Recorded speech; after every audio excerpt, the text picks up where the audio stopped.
राजा भोज किसी भी सूरत में सिंहासन पर बैठने का मोह छोड़ नहीं पा रहे थे। छठे दिन फिर वे इसी वैभव के साथ तैयार होकर बैठने के लिए तभी छठी पुतली रविभामा ने उन्हें रोका और कहा कि सुनो राजन, यह सिंहासन परम प्रतापी राजा विक्रमादित्य का है। क्या तुम उनकी दानवीरता और शौर्य का मुकाबला कर सकते हो? आओ मैं तुम्हें उनकी महानता की कथा सुनाती हूँ। एक दिन विक्रमादित्य क्षिप्रा नदी के तट पर बने हुए अपने महल से प्राकृतिक सौंदर्य को निहार रहे थे। बरसात का महीना था, नदी उफान कर रही थी, अत्यंत तेजी से बह रही थी। इतने में उनकी नज़र एक पुरुष, एक स्त्री और एक बच्चे पर पड़ी। उनके वस्त्र तार तार थे और चेहरे पीले। राजा देखते ही समझ गए कि वे बहुत ही निर्धन हैं। सहसा वे तीनों उस नदी में छलांग लगा गए। अगले ही पल प्राणों की रक्षा के लिए सभी चिल्लाने लगे। वहीं पर विक्रम ने बिना एक पल गवाए नदी में उनकी रक्षा के लिए छलांग लगा दी। अकेले तीनों को बचाना संभव नहीं था, इसलिए उन्होंने दोनों बेतालों का स्मरण किया और दोनों बेतालों ने स्त्री और बच्चों को तथा विक्रम ने उस पुरुष को डूबने से बचा लिया। तट पर पहुंचकर उन्होंने जानना चाहा कि वे आत्महत्या क्यों कर रहे थे। पुरुष ने बताया कि वह उन्हीं के राज्य का एक अत्यंत निर्धन ब्राह्मण है जो अपनी दरिद्रता से तंग आकर जान देना चाहता है। वह अपनी बीवी तथा बच्चों को भूख से मरता हुआ नहीं देख सकता और आत्महत्या के सिवा उसे अपनी समस्या का कोई अंत नजर नहीं आ रहा था। इस राज्य के लोग इतने आत्मनिर्भर हैं कि सारा काम खुद ही कर लेते हैं, इसलिए उन्हें कोई रोजगार भी नहीं देता।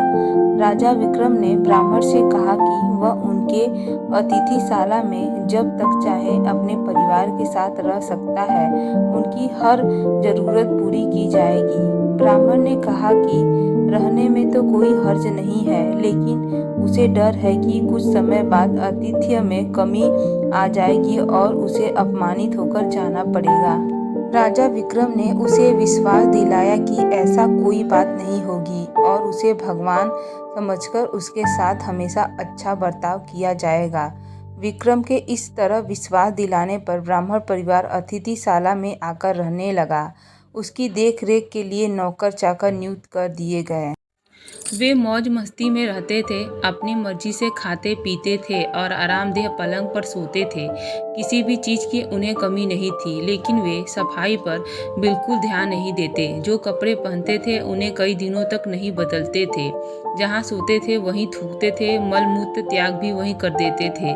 चारों तरफ गंदगी ही गंदगी फैल गई थी। दुर्गंध के मारे उनका स्थान एक पल भी ठहरने लायक नहीं रहा। नौकर चाकर कुछ दिनों तक तो धीरज से सब कुछ सह रहे थे, लेकिन एक समय ऐसा आया कि वो सब भी भाग चले गए। राजा ने कई और नौकर भेजे, सब ने एक ही जैसे निकले। सभी कुछ दिनों तक काम किए, फिर उसके बाद छोड़कर चले गए। तब विक्रम ने खुद ही उनकी सेवा करने का बेड़ा उठाया। उसने उठते बैठते सोते जागते हुए ब्राह्मण परिवार की हर इच्छा पूरी की। दुर्गंध के मारे माथा फटा जाता, फिर भी वो कभी अपशब्द का व्यवहार नहीं करते। उनके कहने पर विक्रम उनके पांव भी दबाते।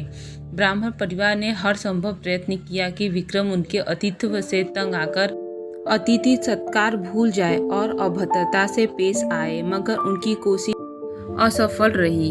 बड़े सब्र से विक्रम उनकी सेवा में लगे रहे, कभी उन्हें शिकायत का मौका नहीं दिया। एक दिन ब्राह्मण ने जैसे उनकी परीक्षा लेने की ठान ली। उसने राजा को कहा कि वे उनके शरीर पर लगी विष्ठा साफ करें तथा उन्हें अच्छी तरह नहला धोकर साफ वस्त्र पहनाएं। विक्रम तुरंत उनकी आज्ञा मानकर अपने हाथों से विष्ठा साफ करने को बढ़े। अचानक चमत्कार हुआ। ब्राह्मण के सारे गंदे वस्त्र गायब हो गए। उनके शरीर पर देवताओं द्वारा पहने जाने वाले वस्त्र आ गए। उनका तेज से प्रतीत हो रहा था। सारे शरीर से सुगंध निकलने लगी। विक्रम आश्चर्यचकित थे। तभी वह ब्राह्मण बोला कि दरअसल वह वरुण है। वरुण देव ने उनकी परीक्षा लेने के लिए यह रूप धारण किया था। विक्रम के अतिथि सत्कार की प्रशंसा सुनकर वे सपरिवार यहाँ आए थे। जैसा उन्होंने सुना था वैसे ही उन्होंने पाया, इसलिए विक्रम को उन्होंने वरदान दिया कि उनके राज्य में कभी भी अनावृष्टि नहीं होगी तथा वहाँ की जमीन से 3-3 फसलें निकलेगी। विक्रम को वरदान देकर वे सपरिवार अंतर्ध्यान हो गए। इतना कहकर रभिभामा बोली, बताओ राजन, क्या तुम में इतना धैर्य है कि इस तरह से किसी का आतिथ्य सत्कार कर सको। राजा भोज असमंजस में पड़ गए और बिना कुछ कहे अपने कक्ष में लौट गए। अगले दिन 7वीं पुतली कौमुदी ने रोका राजा भोज का रास्ता। फ्रेंड्स, वीडियो पसंद आए तो चैनल को जरूर सब्सक्राइब करें और लाइक जरूर करके जाएं।